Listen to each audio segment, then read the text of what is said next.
मेरे साथ मौजूद हैं साध्वी तमरा जी। सबसे पहले तो आपको टीवी 9 भारतवर्ष की तरफ से हार्दिक शुभकामनाएं आपके जन्मदिन की। बहुत बहुत धन्यवाद जी।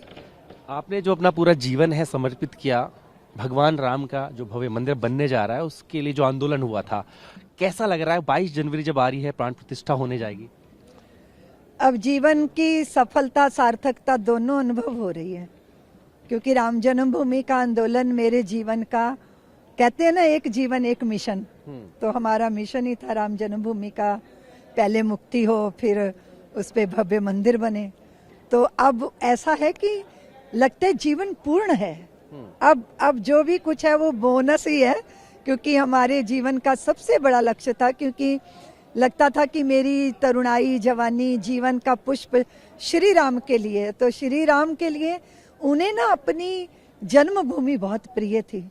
मैंने पहले भी चर्चा की है कि जब लक्ष्मण ने कहा प्रभु से कि भैया देख तो लो एक बार, लंका कितनी सुंदर है, सोने से मढ़ी पड़ी है, तो भगवान ने कहा कि बहुत सुंदर होगी लंका, पर जननी और जन्मभूमि से सुंदर कभी कोई कुछ नहीं होता। तो जिस जननी और जन्मभूमि के लिए भगवान ने इतनी बड़ी बात कह दी कि लंका के सौंदर्य की तरफ आंख उठा के नहीं देखा, और एक हम हैं, उनको अपना आराध्य मानते हैं, उनकी पूजा करते हैं, पर फिर ऐसा लगा कि राम राम रटने भर से तो बात नहीं बनने वाली।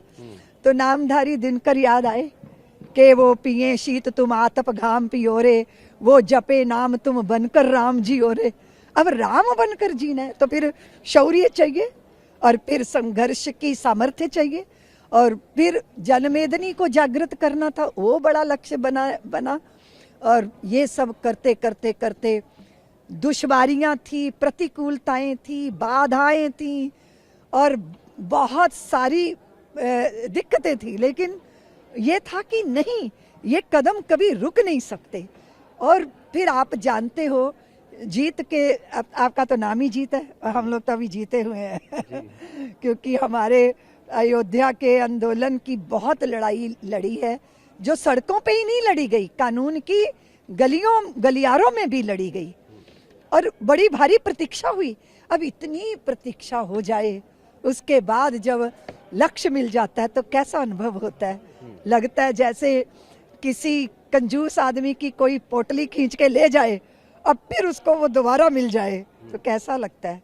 और किसी सज्जन व्यक्ति को कोई सदाचारिणी पत्नी से सुपात्र पुत्र मिल जाए, फिर कैसा लगता है। वर्षों वर्षों खोए हुए प्रेमी प्रेमिका दोबारा मिल जाए, कैसा लगता है। परदेश गया पुत्र, माँ उसको बाहों में बांध ले जब वो लौट आए, कैसा लगता है। और पिनहाई हुई गैया को बछड़ा मिल जाए, कैसा लगता है। ये ऐसा लगता है जो शब्दों से बांधा नहीं जा सकता। और जीत हमारे देश में शब्द को ब्रह्म मानते हैं, पर ब्रह्म शब्द की सामर्थ्य से परे है इसे परिभाषित करना। इस आनंद को वाणी से व्यक्त नहीं किया जा सकता।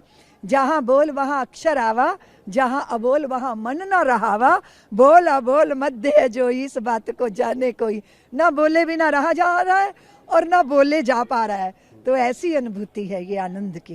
दीदी, प्रधानमंत्री ने आह्वान किया है कि 22 जनवरी को दिवाली मनाई जाए।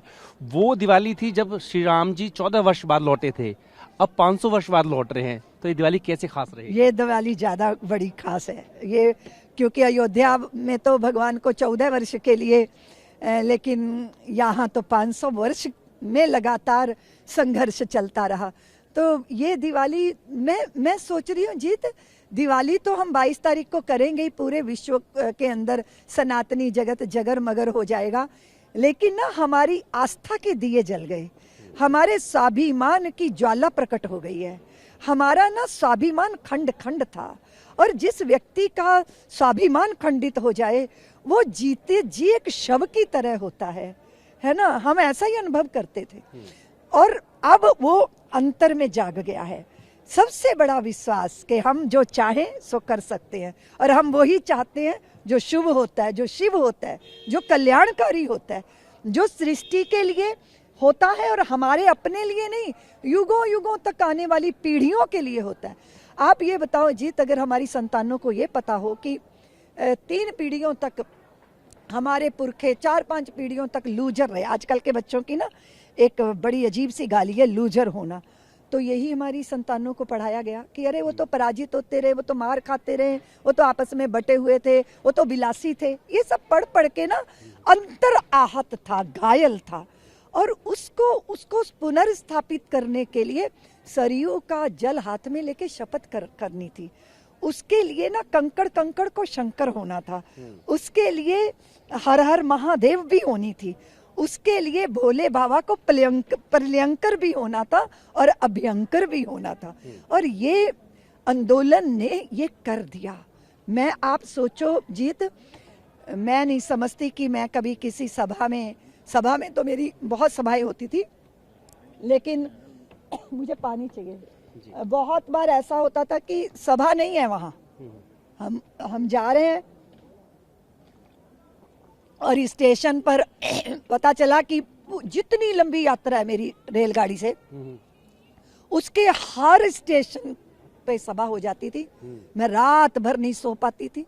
लोग कहते थे पूरा प्लेटफार्म भरा पड़ा है, जय श्री राम के नारे गूंज रहे हैं, आप जरा दरवाजे पे आ जाओ और एक बार जय श्री राम बोल दो।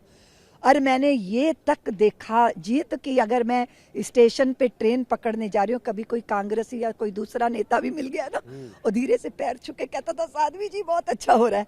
तो राम जी का नाम एक ऐसा मंत्र है जो सारी दूरियां और दीवारों को ध्वस्त करके हमें एकात्मता के सूत्र में बांध देता है। और भारत को एकात्मता चाहिए, प्यार चाहिए। जैसे अभी मैं कह रही थी, लोग कहते हैं राम ही क्यों, तो मैंने कहा वो राम इसीलिए कि वो शबरी के जूठे बेर खाने की सामर्थ्य रखते हैं। अभी आप किसी स्त्री को परित्यक्ता बोल दो, है ना, छोड़ी हुई। भारत में तो ये शब्द बोला जाए, बच्चों को कह देते हैं ये तो अनाथ है, अवैध है, नाजायज है ना, कितना गंदा शब्द है। स्त्रियों को कह देते हैं ये तो छोड़ी हुई है, कितना गंदा शब्द है। पर मेरे प्रभु राम अहल्या के आंगन में जाते हैं और आप। हाँ, विश्वामित्र कह रहे हैं कि देखो राम एक वो भक्त थे जिसने पत्थर के खंभे में भगवान को प्रकट किया, लेकिन आज आपकी परीक्षा है, आप इस पत्थर की शिला में से अपनी भक्ता को प्रकट करो। भक्त ने भगवान को प्रकट किया और भगवान ने उस पत्थर में अहल्या को प्रकट किया। क्या वो पत्थर की हो गई थी? जब समाज उलाहने देता है, लांछन लगाता है, तिरस्कृत करता है, तो व्यक्ति के अंदर शिला जैसा ही हो जाता है।